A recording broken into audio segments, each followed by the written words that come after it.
Hi, I'm Shelley Conn, and I play Dean Indira Shetty in Gen V. Hey, what's up, everybody? My name is Derek Liu, and I play Jordan Lee on Gen V. Hi, I'm London Thor, and I play Jordan Lee. How does Gen V capture the debauchery and the craziness of life for these young students? Well, I think the way it does that, it roots it in what that's like for any person at that stage in their life. You know, it's dealing with young adults who are at this point in their lives where they're, facing all the issues that come to everybody when you reach that stage, and how you deal with that whilst trying to decide the kind of person you want to be. So it throws relationships and all your emotions that are reeling around you with all the hormones that you're kind of trying to deal with, and your family and your education and your mental and emotional health. It throws all of that in the mix with a plot that is very clearly part of the boys' universe. And it makes for a really fun ride. You do not need to see The Boys to enjoy Gen V. Gen V is a perfect standalone show on its own. You will love all of the characters, and they've done such a good job at filling you in on everything that's happened to where you're not like, wait, what's here? It's not this like ominous, like, oh, well, if you didn't catch this in the season 3, minute 5 of The Boys, you're not going to understand episode 3. No, they do a great job of like integrating everything to where if you haven't seen The Boys, you're going to thoroughly enjoy Gen V. So my character of Dean Indira Shetty she runs the school, and her background is she was a psychologist specializing in superheroes. So she understands these people. She knows where they're coming from and what they're going through, and she knows how to talk to them. And with these young people, she becomes kind of like a surrogate mother to them. So they trust her, they rely on her, she reaches out to them, and they take the hand. It's a nice relationship.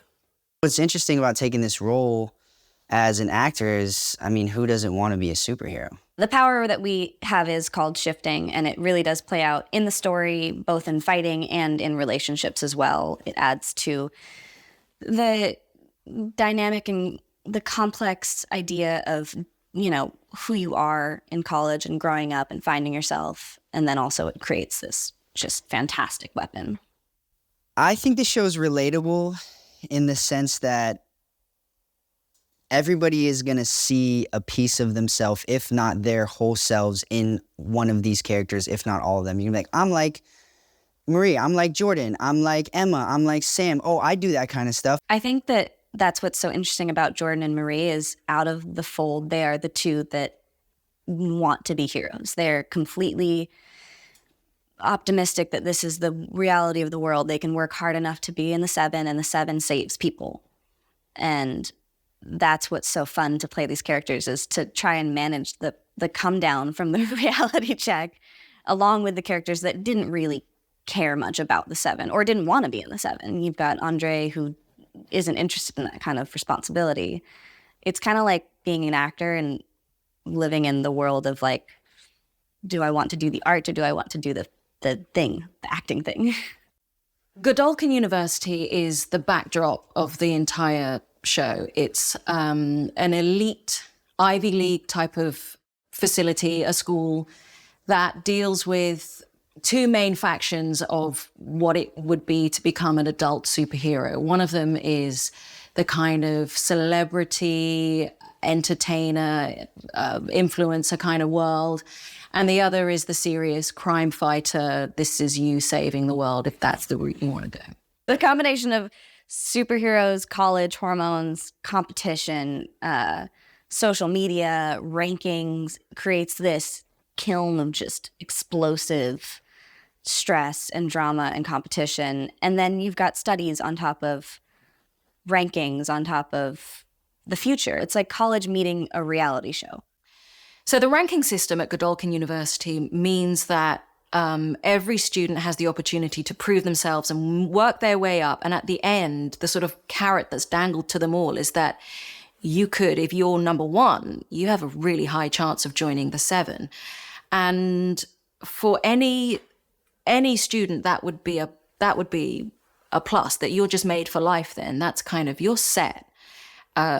with that comes recognition of achievement. It means that you have, this sense of personal satisfaction, and recognition, and I suppose for the true-hearted ones, it's a case that they get to do what they believe they're there to do. They get to fulfill their calling, and save the world and save people and be good. They don't necessarily know what Vought actually is.